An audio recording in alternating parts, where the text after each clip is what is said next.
नमस्कार, स्वागत आहे तुमचं सुषमाज किचनमध्ये। आज आपण उपवासाचा चिवडा बनवणार आहोत। हा उपवासाचा चिवडा आपण शिंगाड्याच्या ज्या शेवया असतात ना त्यापासून बनवलेला आहे। शिंगाड्याच्या शेवया ह्या कोणत्याही उपवासाला चालतात, जसं की सोमवार असो, शिवरात्र असो। त्यामुळे अशा प्रकारे तुम्ही जर चिवडा बनवून ठेवला तर छान महिनाभर पण हा टिकतो। रेसिपी शेवटपर्यंत बघा। रेसिपीला लाईक करा, चॅनलला सबस्क्राईब करा, तसेच बेल नोटिफिकेशन पण ऑलवर प्रेस करा। आता आपण रेसिपीला सुरुवात करूया। आज आपण उपवासासाठी शिंगाडी शेवई जी असते ना शिंगाड्याच्या, त्याचा आपण चिवडा तयार करणार आहोत। त्यासाठी इथं मी ह्या अशा शेवया मिळतात त्या घेतलेल्या आहेत। 1 वाटी शेंगदाणे, पिठी साखर, हिरवी मिरची आणि शेंदी लोण घेतलाय। म्हणजे शेंदी मीठ वापरल्यामुळे कसं शिवरात्रीला किंवा सोमवारी पण तुम्ही हा चिवडा खाऊ शकता। यामध्ये तुम्हाला ड्रायफ्रुट्स वगैरे टाकायचे असेल तर ते पण तुम्ही वापरू शकता। तर ती शेवई आपल्याला तळून घ्यायची। त्यासाठी मी इथं तेल गरम करायला ठेवलंय। शेंगदाण्याचं तेल आहे, उपवासाचं बनवतोय आपण, त्यामुळे तेल आपलं गरम होतंय तोपर्यंत हे जे शेवया आहेत ना शिंगाड्याच्या, याचे आपण थोडेसे असे तुकडे करून घेऊया। म्हणजे हे तळायला सोपं जातं। एकदम असं जर टाकलं तरी पण तळल्यात जातं ते, पण मधून कच्चं राहू शकतं। त्यामुळे थोडंसं याला आपण तोडून घ्यायचं। फार भुगा नाही करायचा, फक्त हे जे असं चौंगा आहे ना तो आपल्याला मोडून घ्यायचा आहे त्याचा। या पद्धतीने फक्त तोडून घ्यायचंय थोडंसं। पद्धतीनं ह्या आपण जे शेवया आहे शिंगाड्याच्या त्या तोडून घेतलेल्या आहेत। तर तेल छान आपलं हे गरम झाले। मी आधी पण 1-2 शेवई याच्यामध्ये टाकून पाहिलेली आहे। पाहू शकता टाकल्या असं वरती तळून आलं पाहिजे, असं गरम झालं पाहिजे तेल, आणि मग गॅस कमी करून घ्यायचा आहे। एखादी अशी जाळी किंवा झाऱ्या घ्यायचा आहे, म्हणजे यामध्ये आपल्याला तळायला सोपं जातं ही शेवई तळल्यानंतर काढण्यासाठी। व्यवस्थित छान असं खुलेपर्यंत आपल्याला तळून घ्यायचंय। गॅस मात्र पूर्ण कमीच ठेवा तुम्ही। एखाद्या चमच्याने हे हलवून घ्यायचं यामध्ये, म्हणजे पाहू शकता तुम्ही असं छान आपल्याला तेलातून काढायला पण सोपं जातं। असं एखादा झाऱ्यामध्ये किंवा अशी जाळीमध्ये तुम्ही तळून घेतलं तर यातलं पूर्ण तेल काढायचंय आणि एका टिश्यू पेपरवरती ही तळलेली शेवई काढून घ्यायची। या पद्धतीने आपण बाकीच्या पण शेवया तळून घेऊया।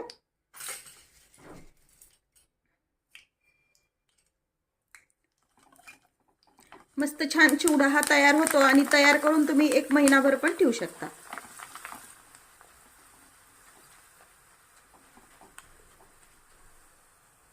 थोड्या शेवयामध्ये एवढा मोठा हा चिवडा आपण बनवू शकतो।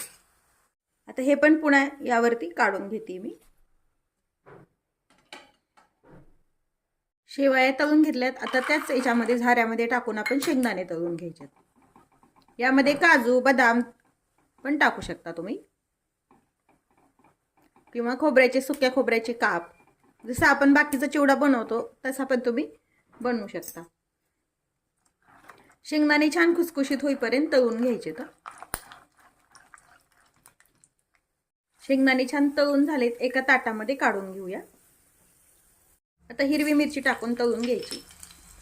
यामध्ये मिरचीचं प्रमाण तुम्ही तुमच्या आवडीनं कमी जास्त वापरू शकता। मिरची छान खरपूस तळून घ्यायची, म्हणजे हा चिवडा जरी आपण स्टोअर केला तरी असं सादळल्यासारखा होत नाही, व्यवस्थित असा खुसखुशीत राहतो। मिरची छान तळून झाली, काढून घेऊया। या पद्धतीने अशी छान मिरची ही खुसखुशीत होईपर्यंत तळून घ्यायची आहे। चिवडा तुम्ही फक्त शिंगाडे शेवईचा पण बनवू शकता, पण मी यामध्ये थोडासा नायलॉन चिवडा पण ऍड करतेय। त्यामुळे दिसायला छान दिसतो आणि चव पण छान लागते त्याची। जो आपला नायलॉन साबुदाणा असतो ना त्याचा हा त्यामध्ये चिवडा नायलॉन साबुदाणा टाकणं पूर्णपणे ऑप्शनल आहे, नाही टाकला तरी चालतो। त्यामुळे मी साहित्य सुरुवातीला सांगितलेलं नाहीये। मस्त नायलॉन साबुदाणा पाहू शकता तुम्ही, छान टप्पोरा असा फुललेला आहे। नायलॉन साबुदाणा तळताना मात्र गॅस एकदम कमी ठेवा, म्हणजे हा आतपर्यंत छान तळला जातो। अंगावर जास्त उडलं जातं याचं तेल। छान फुलल्या गेला तरच तो आतमध्ये कच्चा राहत नाही।